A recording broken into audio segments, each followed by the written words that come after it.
السلام علیکم، Muhammad Iqbal Khan advocate with new legal lecture. آج کا جو ہمارا لیگل لیکچر ہے وہ آج ہم وہ کیس لا دے رہے ہیں وقوع قتل سے ریلیٹڈ جو کراس کی گئی ہے، ہم نے کراس بھی لیا ہے۔ کراس سے ریلیٹڈ کون سے کیس لا ہیں؟ جو انسیڈنٹ آف دی مرڈر ہے اس پر جو کراس کیا گیا اس سے ریلیٹڈ ہم کیس لا بتا رہے ہیں، وقوع قتل سے متعلقہ کیس لا ہم آپ کو دے رہے ہیں۔ پہلا تو یہ ہے کہ گواہان کے مطابق بوقت وقوع ان کے کپڑے خون آلود ہوئے تھے، لیکن گواہ نے اپنے خون آلود کپڑے پولیس کو پیش نہیں کیے تھے۔ تو یہ امپورٹنٹ ہے۔ 2020 ایس سی ایم آر 319 اور 2018 S C M R page 153 ہے۔ اسی طریقے سے رات کا وقوع مدعی اور گواہ جائے وقوع کے رہائشی نہ تھے اور گواہ نے اپنے بیان میں ذریعہ روشنی نہ بتایا تھا اور نہ ہی ذریعہ روشنی قبضہ میں لیا گیا تھا، ملزم اس پر بھی بری ہو گئے تھے۔ 2019 ایم ایل ڈی پیج 1753۔ گواہان کے مطابق دوران وقوع ملزمان ہوائی فائرنگ بھی کر رہے تھے، لیکن جائے وقوع سے صرف ایک ایمٹی ملی تھی، جس کا مقصد یہ ہے کہ وقت وقوع صرف ایک ہی فائر کیا گیا تھا۔ اس پر بھی رولنگ ہے۔ 2018 وی ایل آر 2016 سندھ ہے۔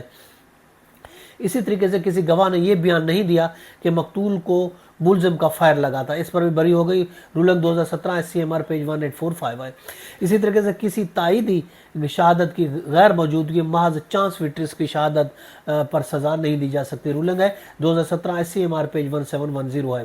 اسی طریقے ملزم کا قتل کے بعد خود لاش چھپانا جو ہے وہ 201 کے زمرے میں نہیں آتا۔ اس کی ruling P L J 2017 C R C page 891 ہے۔ اسی طریقے سے گواہان کے مطابق مقتول کو 33 فٹ کے فاصلے سے فائر کیے گئے تھے، لیکن میڈیکل شہادت کے مطابق فائر قریب سے لگے، تو اس پر بھی بری ہونا ہے۔ 2017 وی ایل آر پیج 2251 ہے۔ اسی طرح گواہان کے مطابق مقتول پر فائر لگنے کے بعد موقع پر مر گیا تھا، لیکن میڈیکل رپورٹ کے مطابق اس کو ضرب اور موت کا دوران آدھے گھنٹے کا تھا۔ اس پر بھی رولنگ ہے 2017 وی ایل آر 2251 ہے۔ گواہان جائے وقوع کے رہائشی نہیں تھے، جائے وقوع پر گواہان کی موجودگی کا کوئی گواہ جو بیان نہیں کیا گیا تھا، اس پر بھی ملزم بری ہو گیا۔ 2017 S C M R page 1468 ہے۔ اسی طرح گواہوں کو معلوم نہیں تھا کہ مقتول کو سامنے سے کتنے فائر لگے تھے اور پشت سے کتنے فائر لگے تھے۔ گواہان کے مطابق مقتول کو فائر 22 فٹ سے لگے تھے، لیکن پوسٹ مارٹم کی رپورٹ کے مطابق اس کے جو ضربات ہیں وہ بلیکننگ اور برننگ نہ تھی۔ گواہان کے مطابق ملزوم کو پسٹل کے فائر لگے تھے، لیکن ڈاکٹر صاحب کے مطابق مقتول کو 12 بور کے فائر لگے تھے۔ اس پر ملزم بری ہو گیا۔ Ruling 2017 Y L R page ہے 1999۔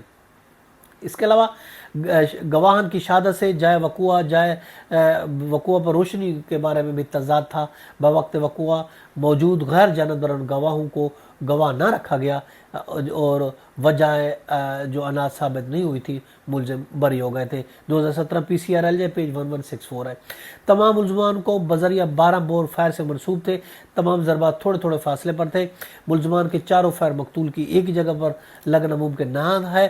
چاروں ضربات 12 بور کے ایک فائر سے کیے گئے تھے، جو کہ ممکن آنا ممکن ہے، تو اس پر بھی ملزم بری ہوئے۔ 2017 وائی ایل آر 86 نوٹ ہے پیج 128 ہے۔ تو اس کے علاوہ مدعی وقوع کا چشمدید گواہ نہیں تھا۔ مدعی نے اپنے بیان میں یہ نہیں کہا کہ جب وہ جائے وقوع پر پہنچا تو گواہ وہاں موجود تھے یا گواہ نے اسے اطلاع دی موقع پر دی تھی۔ گواہ جائے وقوع کے رہائشی نہ تھے، اس پر ملزم بھی بری ہو گئے۔ رولنگ ہے 2017 S C M R page 724 ہے۔ اسی طریقے سے ایف آئی آر مقتول کو دفن کرنے کے بعد کروائی گئی تھی، جس کی بنا پر تشفیشی جو تھا وہ مقتول کی ضربات کو نہ دیکھ سکا۔ پوسٹ مارٹم نہیں کروایا گیا تھا، جس کی بنا پر وجہ موت کا تعین نہیں ہوا تھا، ملزم بری ہو گئے۔ 2017 S C M R page 144 ہے۔ مدعی گھر کا سربراہ ہونے کی بنا پر ملزمان کا پہلا ٹارگٹ تھا۔ گواہان مقتول کے قریبی رشتہ دار تھے، لیکن اس کے باوجود مدعی یا گواہان کو خراش تک نہیں آئی۔ بوقت وقوع گواہان کی موجودگی ثابت نہیں ہو سکی اور بری ہوئے۔ 2017 S C M R page 596 ہے اور 2009 S C M R page 237 ہے۔ ملزم کو مقتول یا گواہان کو کوئی ضرب منصوبوں سے نہیں تھی، ملزم سے کوئی برآمد نہ ہوا، وجہ ناز ملزم کو منسوب نہ تھی، وقوع اچانک ہوا تھا، ملزم بری ہو گئے۔ Ruling 2017 V L R page 232 ہے۔ اسے ملزم کے حق میں پولیس کی رائے آنے کے باوجود استغاثہ دائر نہ کیا گیا تھا، پراسیکیوشن کیس مشکوک تصور ہوگا۔